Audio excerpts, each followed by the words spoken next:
Imagine a decades-long standoff between two nations, one built on Cold War tensions, revolution, and ideological conflict. But what if behind the scenes secret conversations were happening all along, quietly shaping the course of history? Back Channel to Cuba reveals the hidden diplomacy between the U.S. and Cuba, showing us that while the world watched in silence, the real power plays were unfolding in the shadows. If you thought you knew U.S.-Cuban relations, think again. This is the story that history books never told you. Authors William M. LeoGrande and Peter Kornbluh are experts in U.S.-Cuba relations with decades of experience between them. LeoGrande, a respected political scientist, and Kornbluh, a senior analyst at the National Security Archive, have both dedicated their careers to uncovering the untold stories of diplomacy and foreign policy. Together, they've poured years of research into Back Channel to Cuba, revealing the covert negotiations and secret exchanges that defined one of the most complex and enduring geopolitical relationships of the 20th century.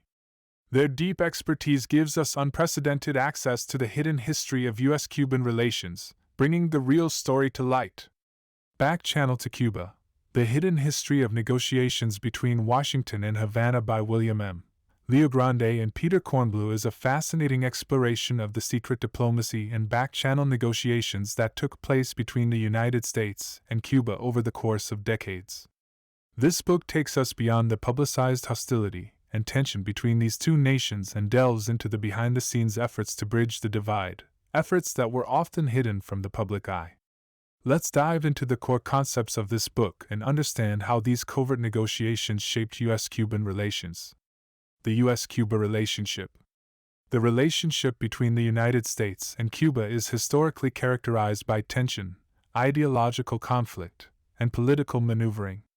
Since Fidel Castro's rise to power in 1959, the U.S. has maintained an adversarial stance toward Cuba. This adversarial relationship peaked during the Cold War, with events like the Bay of Pigs invasion and the Cuban Missile Crisis becoming key moments of intense confrontation. However, what most people don't know is that, despite the outward hostility, both nations were engaged in secret communications and negotiations almost from the beginning. The book uncovers the covert efforts of U.S. presidents, beginning with John F. Kennedy, and Cuban leaders to find a diplomatic path forward, despite their stark ideological differences.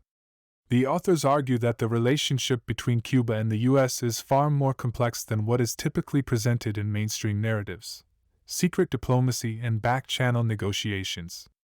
The title of the book, Back Channel to Cuba, refers to these clandestine diplomatic efforts that existed in parallel to the more public rhetoric of aggression and sanctions. The book reveals that almost every U.S. president from Kennedy to Obama, at some point, engaged in secret dialogues with Havana to either resolve conflicts or explore the possibility of normalizing relations. Here are some of the key back-channel efforts highlighted in the book. Kennedy's post-Cuban Missile Crisis diplomacy. After the Cuban Missile Crisis in 1962, President John F.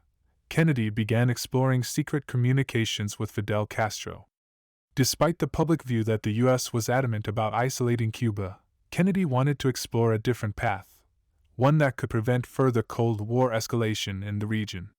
The book discusses how Kennedy used intermediaries, such as French journalist Jean Daniel, to pass messages to Castro. The Carter administration's overtures. One of the most surprising sections of the book details President Jimmy Carter's efforts to normalize relations with Cuba. Carter's administration came closer than any other before him to establishing a diplomatic détente with Cuba. In the late 1970s, there were serious negotiations between Cuban officials and Carter's diplomats, and embassies were even established in the form of intersections. While the efforts ultimately failed, they represent one of the most significant episodes of secret diplomacy between the two nations. Clinton and the Balseros Crisis. During Bill Clinton's presidency, the book highlights the secret talks that took place in response to the Balseros Crisis, when thousands of Cuban refugees attempted to flee to the U.S. in makeshift rafts.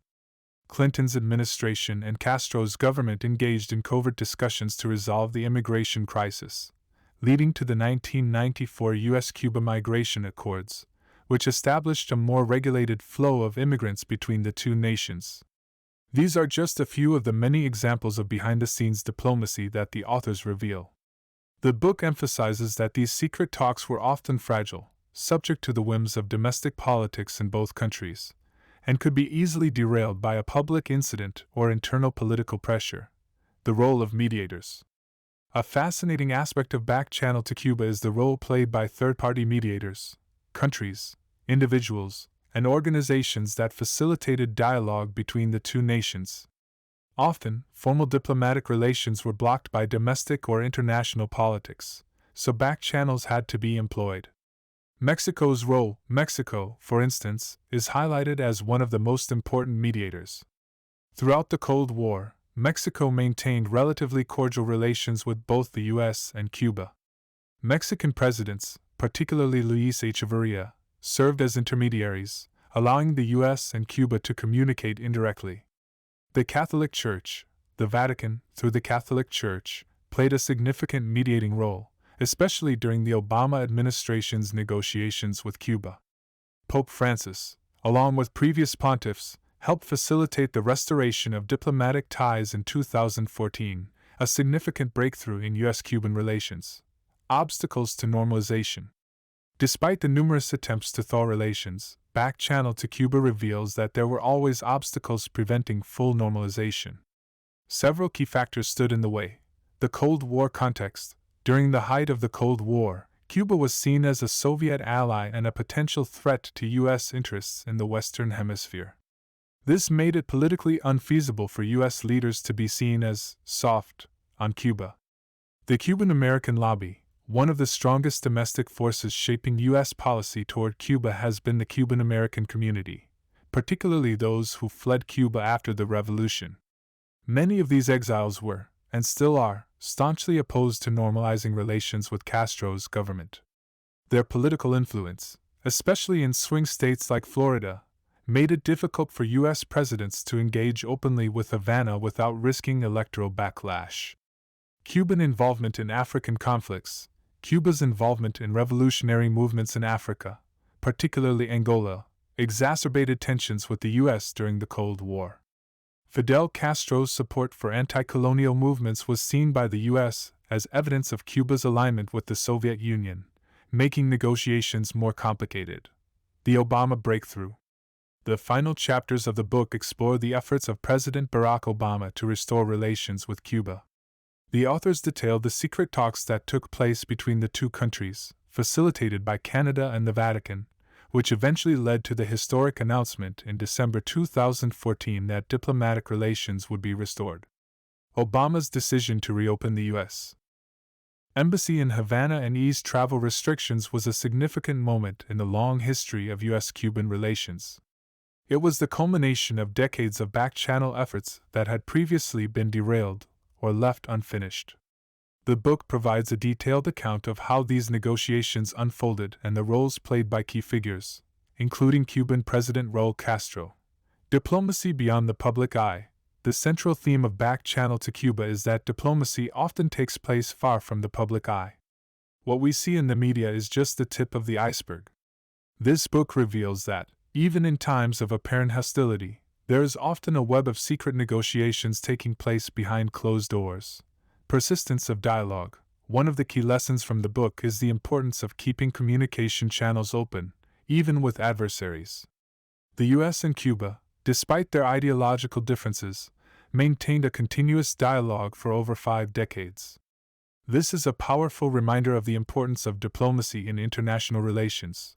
The power of third-party mediation. Another important takeaway is the role that third parties can play in resolving conflicts. Countries like Mexico and organizations like the Catholic Church were instrumental in facilitating dialogue between the U.S. and Cuba when direct communication was impossible. Political will versus domestic politics. Lastly, the book shows that while there may be a desire for change at the diplomatic level, domestic political forces, such as the Cuban-American lobby, can often impede progress. This is a reminder of the complex interplay between international diplomacy and domestic politics.